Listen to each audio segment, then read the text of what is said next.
കാരക്കുടിയിൽ നിന്നും ഏറ്റവും അടുത്തുള്ള ടൂറിസ്റ്റ് സ്പോട്ടിൽ മിസ് ചെയ്യാൻ പാടില്ലാത്ത ഒന്നാണ് രാമേശ്വരം. അങ്ങനെ ഞങ്ങൾ ഈ ലാസ്റ്റ് ഡേ രാമേശ്വരം ധനുഷ്കോടി പോകാനുള്ള പ്ലാനിലാണ്. രാവിലെ ഒരു 5 മണിക്കുള്ള ട്രെയിനിൽ രാമേശ്വരത്തേക്ക് പോയി. ഏകദേശം ഒരു 8 മണി 8:30 ആകുമ്പോഴേക്കും രാമേശ്വരത്തെത്തി. ഇതിലേറ്റവും ഫീലിംഗ് ഗുഡ് എക്സ്പീരിയൻസ് എന്ന് പറയുന്നത് ഈ പാമ്പൻ പാലത്തിലെ കൂടെയുള്ള യാത്രയാണ്. അതായത് ഒരു 1.5 കിലോമീറ്റർ കടലിന് നടുവിലുള്ള പാലത്തിലേക്കൂടെയുള്ള യാത്ര. അത് ഒന്ന് അനുഭവിച്ചറിയേണ്ട എക്സ്പീരിയൻസ് തന്നെയാണ്.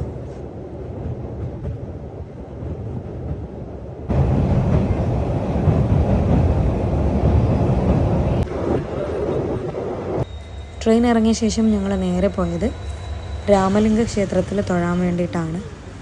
ഭയങ്കര ഒരു അത്ഭുതം തന്നെയാണ്. എപ്പോഴും ഞാൻ വിചാരിക്കുന്ന കാര്യമാണ്, എങ്ങനെയാണ് ഈ തമിഴ്നാട്ടിൽ അല്ലെങ്കിൽ നോർത്ത് ഇന്ത്യയിലൊക്കെയുള്ള അമ്പലങ്ങളിൽ ഇത്തരം കൊത്തുപണികൾ ആർക്കിടെക്ചറൊക്കെ ആ കാലത്ത് ചെയ്തിട്ടുണ്ടാവുക എന്നുള്ളത് ഒരിക്കലും നമുക്ക് ഊഹിക്കാനോ നമ്മളുടെ കാഴ്ചയ്ക്കോ അല്ലെങ്കിൽ നമ്മളുടെ യുക്തിക്കോ അപ്പുറത്തുള്ളൊരു കാര്യമാണ് അത് എന്ന് തന്നെ പറയണം.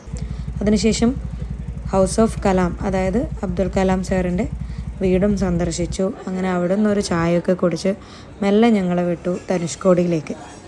ഞങ്ങൾ ധനുഷ്കോടി പോയത് ഓട്ടോയിലായിരുന്നു കേട്ടോ. ശരിക്കും പറഞ്ഞാൽ അവിടുന്ന് ബസ്സിന് പോകാനായിരുന്നു പ്ലാന്. പക്ഷേ ബസ്സിലെ തിരക്കും പിന്നെ അവിടുത്തെ ഒരു അന്തരീക്ഷമൊന്നും എനിക്ക് അത്ര കംഫർട്ടായി തോന്നിയില്ല. അതുകൊണ്ടാണ് ഞാൻ ഓട്ടോ എടുത്തത്. ബട്ട് ബസ്സിന് പോകുന്നവർക്ക് തീർച്ചയായിട്ടും ബസ്സിന് പോകാം. അതുപോലെ തന്നെ ഈ ധനുഷ്കോടിയിലേക്കുള്ള യാത്ര ഒരു പരിധി കഴിഞ്ഞാൽ, അതായത് നമ്മളുടെ ഒരു ഇന്ത്യയുടെ ഒരു അറ്റം, അതിൻ്റെ ഒരു ബോർഡർ, അതിലേക്ക് പോവുക എന്നുള്ളത് നമുക്ക് ശരിക്കും ഫീൽ ചെയ്യും. മറ്റ് സ്ഥലങ്ങളിൽ പോകുന്ന പോലെ അല്ല അത്. ചുറ്റിലും കടലാണ്, ഇരുഭാഗത്തും കടലാണ്, നടുക്കേ കൂടെയുള്ള റോഡ്. അതൊക്കെ ഒരു ശരിക്കും പറഞ്ഞാൽ വല്ലാത്തൊരു എക്സ്പീരിയൻസ് തന്നെയാണ്. ആദ്യം പോകുന്നതിനിടയിൽ കുറേ അൺകംഫർട്ട്നെസ് നമുക്ക് ഉണ്ടാവും.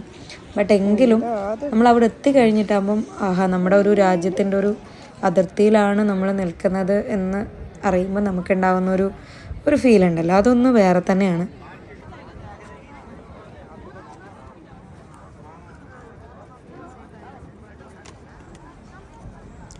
ഈ കാണുന്ന കടലിനപ്പുറം ഉള്ളത് ശ്രീലങ്കയാണ്. അവിടുന്ന് കുറേ പേര് ചെറിയൊരു പൈസയൊക്കെ കൊടുക്കുകയാണെങ്കിൽ നമുക്ക് ബൈനോക്കുലർ വെച്ചിട്ട് അവർ ആ ഒരു കാഴ്ചകളൊക്കെ ക്ലിയറായിട്ട് കാണിച്ചു തരും. മാത്രമല്ല അതിനെക്കുറിച്ച് കുറച്ച് കാര്യങ്ങൾ അവർ നമുക്ക് പറഞ്ഞു തരികയും ചെയ്യും. പണ്ട് ഈ പ്രദേശത്തേക്ക് ട്രെയിനൊക്കെ ഉണ്ടായിരുന്നു. 1964 ഈ പ്രദേശം മുഴുവൻ കടലെടുത്തതിന് ശേഷം അന്ന് തൊട്ട് ഇന്ന് വരെ അവിടെ ആൾതാമസമില്ല.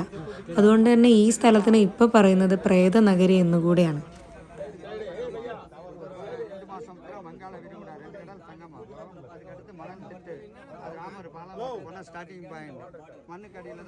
മിത്തിൽ കുറച്ച് താല്പര്യം കൂടുതലുള്ളത് കൊണ്ട് തന്നെ ഇതിനേക്കാളൊക്കെ ഉപരി എന്നെ അട്രാക്റ്റ് ചെയ്തൊരു കാര്യം എന്താണെന്ന് വെച്ചാൽ, പണ്ട് ശ്രീരാമൻ ലങ്കയിലേക്ക് പാലമിട്ടിരുന്ന സ്ഥലം ഇതാണ്. അതിനെയാണ് അവിടെ സേതുബന്ധന അല്ലെങ്കിൽ രാമസേതു എന്നൊക്കെ പറയുന്നത്.